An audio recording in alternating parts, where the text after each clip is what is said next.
আজকে আমি মগজ রান্না করব, আর এই মগজটা কিভাবে রান্না করলে খেতে অনেক সুস্বাদু হবে আজকে আমি আপনাদের সাথে সেটাই শেয়ার করব। তো চলুন বন্ধুরা, রেসিপিটা শুরু করা যাক। আর এই জন্য আমি প্রথমে ফ্রাই প্যানে তেলের উপর দিয়ে দেবো পেঁয়াজ কুচি, রসুন। আর এখন আমি পেঁয়াজটা ভালোভাবে ভেজে নেব। এখন আমি দিয়ে দেবো এখানে কয়েকটা আস্ত গোটা কাঁচামরিচ, তেজপাতা, লবঙ্গ, এলাচ, দারুচিনি। সব কিছু এখন আমি ভালোভাবে ভেজে নেব।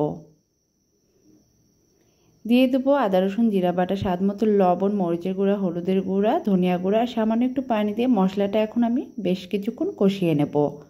মশলা থেকে যখন তেলটা ছেড়ে দেবে তখন আমি দিয়ে দেবো আগে থেকে কেটে ধুয়ে রাখা মগজ। আর আজকে আমি যে মগজটা রান্না করছি এটা হচ্ছে গরুর মগজ। আর এই মগজটা রান্না করলে বাচ্চারা খেতে কিন্তু অনেক পছন্দ করে। মগজটা কষানো হয়ে গেছে, এখন আমি সামান্য একটু পানি দিয়ে আরও কিছুক্ষণ রান্না করে নেব।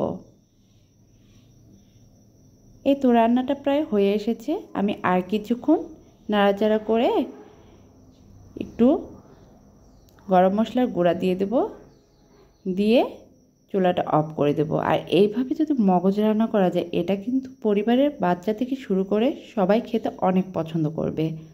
আর আমার এই রেসিপিটা কেমন হয়েছে অবশ্যই কমেন্টে জানাবেন। ভালো লাগলে একটা লাইক, শেয়ার এবং ফলো দিয়ে পাশে থাকবেন।